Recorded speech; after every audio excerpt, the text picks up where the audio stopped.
Bismillahirrahmanirrahim. Assalamualaikum warahmatullahi taala wabarakatuh. Saya Muhairul Azman bin Sufian, juru fotografi Jabatan Penerangan Malaysia, bahagian komunikasi visual seni reka, cawangan Pusat Sumber Fotografi.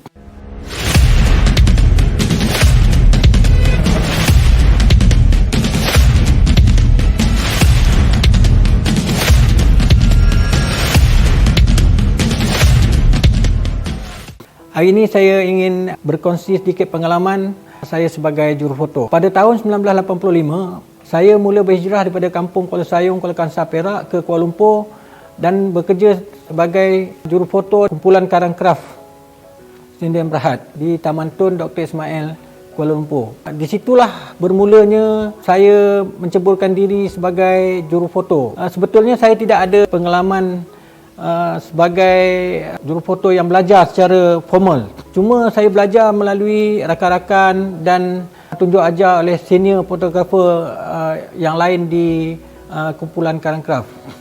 Alhamdulillah, Abdul Rahman Yusof ataupun Man Toba pada ketika itu memberi kepercayaan kepada saya menjadi tugas sebagai darkroom man, iaitu mencuci gambar hitam putih di dalam darkroom. Pada ketika itu, kerja-kerja sebagai mencuci gambar ni bukan ada sistem yang formal. Saya ketika itu belajar cuma melalui orang-orang lama dan secara manual.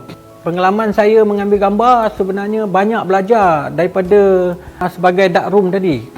Kerana di dalam bilik gelap itulah saya mencuci dan mencetak semua gambar-gambar yang dihasilkan oleh jurufoto kumpulan Karang Kraft yang terkenal seperti Man Toba, Baki Ali, Aziz Jantan, Zulkifli Wahab, Rosli Klewon, Man PI. Jadi semua gambar-gambar mereka yang mereka hasilkan, saya lah orang yang mencetak dan mencucinya. Jadi setiap shot semua fotografer tu saya tahu. Contohnya Man Toba, dia pakar dalam portraiture. Zulkifli Wahab banyak membuat shot-shot sukan seperti bola sepak dan badminton dan sebagainya.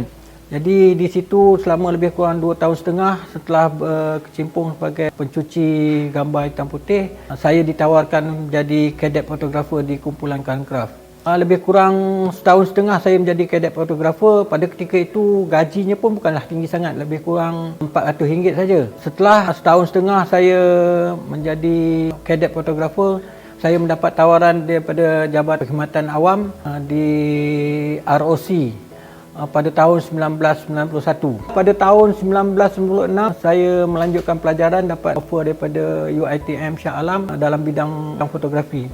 Di situlah bermulanya saya belajar secara formal sebagai jurufoto. Dan alhamdulillah pada tahun 2001 saya dapat bertukar ke Jabatan Penerangan sebagai jurufoto di bawah pentadbiran masa itu Encik Bashir Sukiman.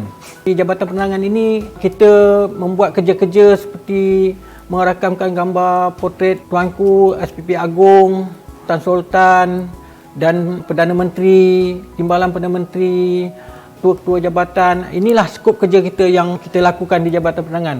Dan inilah bidang yang saya rasa benar-benar bersesuaian dan kena dengan bidang fotografi yang saya pelajari. Salah satu pengalaman tidak dapat saya lupakan ialah ketika ditugaskan untuk membuat potret Tun Dr. Mahathir sebagai Perdana Menteri yang ke-7. Jadi apabila kami ditugaskan untuk merakamkan potret rasmi beliau, saya bersama kru membuat persiapan begitu rapilah kerana ini bukan calang-calang kerja. Kerja-kerja untuk berhadapan dengan orang-orang besar ni kita perlu persiapan yang rapi, perlu kelengkapan yang cukup, menyediakan kru-kru yang betul-betul boleh memberikan komitmen yang sepenuhnya. Berdepan dengan protokol ni kita berhadapan dengan bukan saja dengan Perdana Menteri itu sendiri, pegawai-pegawai di sekelilingnya sentiasa memerhatikan gerak-geri kita.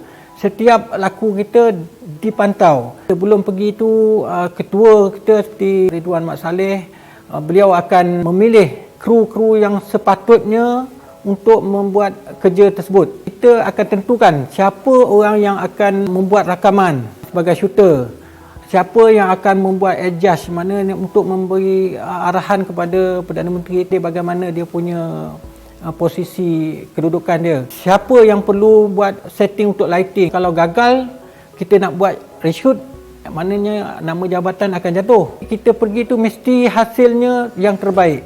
Alhamdulillahnya saya ditugaskan untuk menjaga imej, membetulkan bagaimana pakaian dia, bagaimana cara duduk dia, bagaimana cara berdirinya, imej wajah dia, senyum dia. Jadi sayalah yang memberi arahan untuk rakaman tersebut. Sepanjang perkhidmatan saya berpeluang membuat liputan antarabangsa di Trinidad and Tobago, persidangan COGEM. Dan alhamdulillah ketika persidangan itu juga dihadiri oleh Ratu Elizabeth.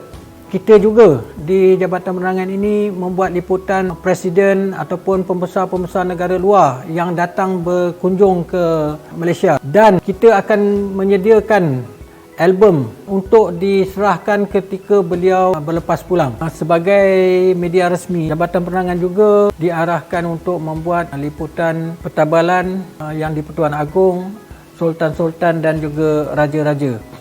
Di samping itu, kita juga ditugaskan untuk membuat album sepanjang majlis pertabalan tersebut. Antara lain, tugas kita di Jabatan Penerangan adalah untuk membuat liputan Hari Kebangsaan seperti Hari Merdeka, di mana Hari Merdeka ini Jabatan Penerangan akan menjadi media resmi. Kita akan menyediakan gambar-gambar untuk agensi-agensi akhbar yang lain. Harapan saya, semoga orang ramai mengetahui peranan unit foto Jabatan Penerangan dan Perpustakaan Foto Jabatan Penerangan Malaysia, di mana juru foto Jabatan Penerangan inilah yang merakam sejarah negara. Dan khazanah-khazanah tersebut tersimpan di Perpustakaan Foto Jabatan Penerangan Putrajaya. Orang ramai diseru berkunjung ke Perpustakaan Foto Jabatan Penerangan. Sekian, terima kasih.